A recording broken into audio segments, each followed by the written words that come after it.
Many of you are actually wondering, is she always wearing wigs? Does she ever let her hair out? Well, today, Hilda here is going to be helping me style my natural hair that has had phases. There's been a phase where my natural hair has been really good, especially when I was pregnant. You know, when you're pregnant, your hair really grows so good. Really? Yeah. And then when you're breastfeeding, you lose almost everything. And then my ages are crying for help. They're like, help! I braided it this summer, and many of my ages broke because of that, because of the braids. I actually thought braiding would grow it.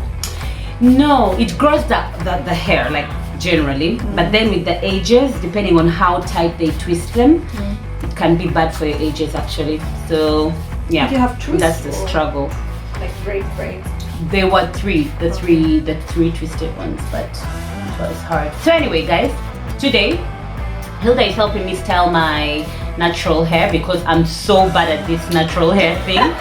Also because my natural hair is, you know, not the best quality, but natural hair gurus say there's no such thing as bad quality hair, right? Yeah. They say any hair can be good hair. Depends on how you maintain it and how you style it. Yeah, I try to take care of it actually as much as I can. Maybe it needs to breathe. It's been under wigs for a while. Well, the thing about wigs is that you take it off, so actually it gets to breathe. It's actually called protective style. So I don't know what's really wrong with hair. Sometimes it just stops growing and maybe you need a fresh start. My sister said that after 30 things just change. After 30 even hair stops growing. I don't know. But I've been really thinking about cutting it, like the fresh start you're talking about. That could also be a solution. Anyway, guys, if you think you'd be interested in this kind of video, then stay tuned. And in the meantime, we'll also be having a chit chat about this hair thing. We'll be talking mostly about doing hair while abroad. We both live in Italy. And we both have natural hair. We both have natural hair. I am a wig wearer, and we're going to have videos about that on this channel. I'm going to tell you about why I wear wigs, and then I'm also going to share with you the myths about people who wear wigs, you know. So we'll get into that discussion in another video. So stay tuned. If you haven't subscribed, you do that and click on that notification bell so that you're notified when I have a new video. I also have a plain face, but don't worry. We'll be beating this face up later. Really soon. So Hilda, transformation. Yeah. how has your experience been having natural hair in Natural Italy? hair, first of all. Like your whole hair experience in Italy. My whole hair experience. The reason why I actually went natural is because, I mean, maintaining hair here was really not very easy. The fact that we needed to get an appointment to go to the hairdresser, and they're not readily available. And to be honest, coming from a country where people are really good at doing natural hair, and hair in general, for a very low price, they were charging for nothing. Like literally, they were charging like 50. Yeah, the prices are crazy for not quality work. So I was like, what the hell? And I cut it off, and I decided to maintain it. You know, what did you have before? I did have treated hair, and I used to wear wigs and weaves and braids. And then once I cut off my hair, I just realized, oh my goodness, there's a completely new, different kind of freedom with natural hair. I don't really have to go to the hairdressers. I don't have to make the appointments anymore. And then when I actually cut my hair, I think it was about 3 years ago or 4 years ago. And then I didn't comb my hair for the whole year. What? Yeah, for a whole year. You didn't comb your hair for the whole year? I didn't comb it. And then when I went to the hairdresser, she was like, you've got such beautiful and rich hair. Okay. I'm like, okay, what do you mean? I haven't combed it. Is it going to affect, you know, the process? It took them 3 hours to detangle my hair. Oh my god. How can you not comb your hair the whole year? So how were you styling it in that time you weren't combing it? You were just leaving it out? Yeah, I was just like having that shabby look. Yeah. Okay. Yeah, and of course I did get lots of compliments on it. That of course my facial features were out, and then people were seeing them. So the next time I put on a wig was when we went to Prague. Okay.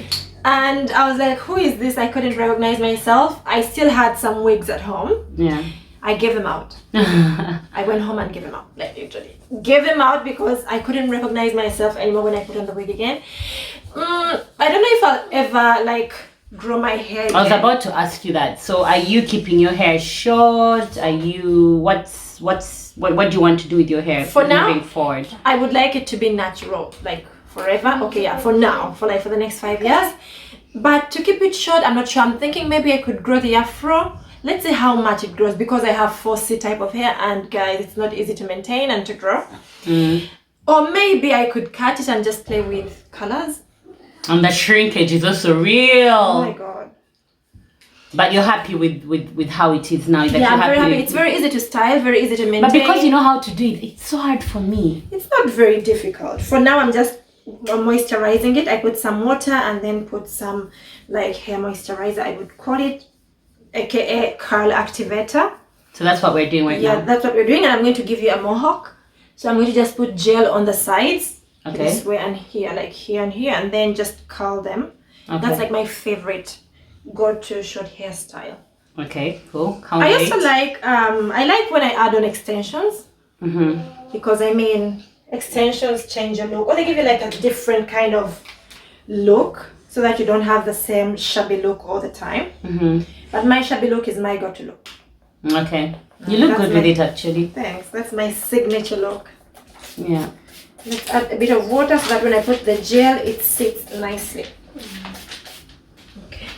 This takes me about 30 minutes. I actually used to struggle styling my own natural hair. That's because the I'm other so- thing. The thing is that we are time, the so input. We are so we rely so much on salons back home that we think it's too difficult, but it's actually not difficult at all.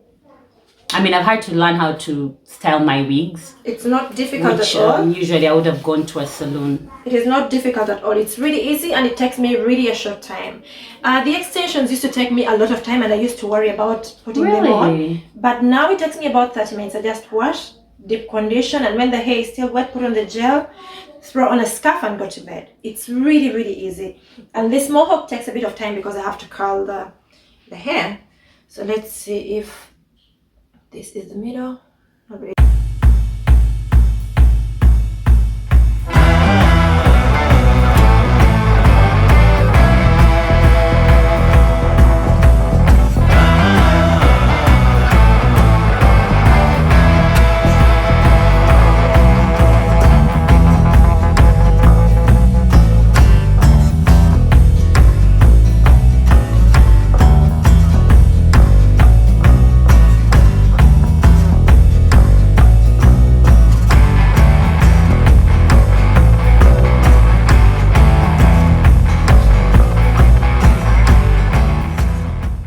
So what do you do now? Putting the scarf on so that the gel can dry. So you're wrapping up the side that Yeah, you I'm put the wrapping gel. up the side, yeah. Oh, okay.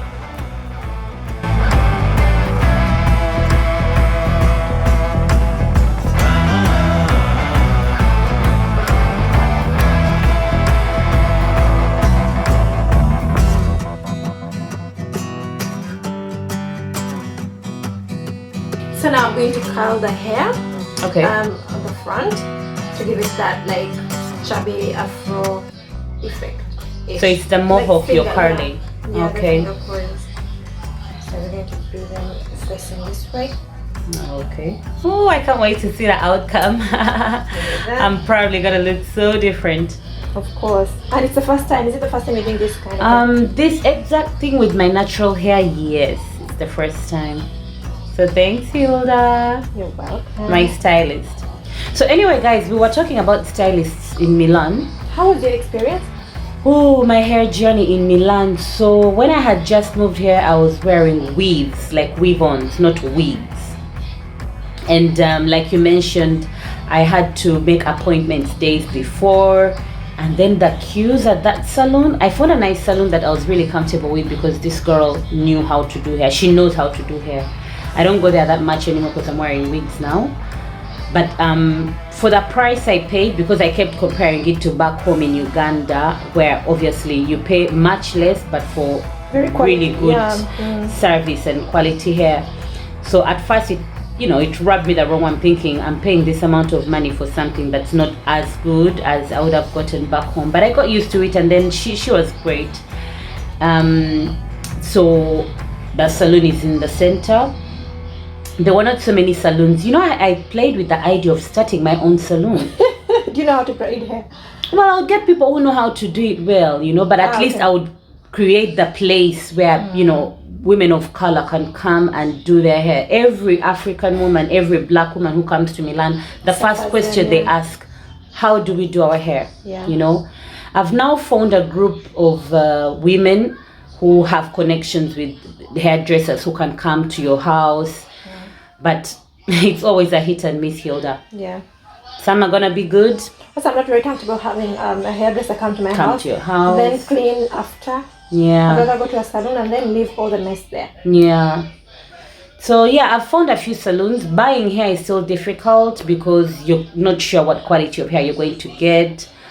It's hard. It's a bit of a struggle. I don't know about other countries. If you live in another country, could you tell us in the comments section your experiences with hair in abroad, especially in Europe? Because I know in America, because they have more people of color, definitely they have more options than here in Europe. Even in the UK. Yeah. In the UK, I did my hair in Ugandan salons. Oh really? Oh yeah. Oh yeah. Oh yeah. In Croydon, I remember. I really envy them. Yeah. So they are more connected when it comes to that. In Italy, it's really hard. It's really hard. So we're going to show you the end result after it's all done. Tell us what you think. You've seen Do I me. qualify as a 5-star hairstylist or? I mean, you could do it on the side. You could do it on the side side. hustle number 5. Because actually, that's the other thing that being abroad teaches you. Yeah. It teaches you to do your own hair. Did you know how to do your own hair before you came here? No way. I'm still a bit lazy when it comes to that, guys. I can't be bothered. Honestly, I like the salon treatment. Go to a salon, have my hair done, walk out. Doing hair myself at home has been a bit hard. But a few things I've learned. There are a few things that I've had to learn anyway. I have had no option but to learn. Do you braid yourself? Do you know how to braid yourself? No. No. Also, this bothers me. There are so many women who know how to braid themselves now. It's so tiring. I think I could do it, but it's so tiring for my hands. You don't want to do it? No, I just don't want to do it. So usually Hilda would let her hair dry on its own, but we're kind of speeding up the process, so we're drying the gel with a hair dryer. I actually like the feel of the heat. Really? Yeah. I don't like it.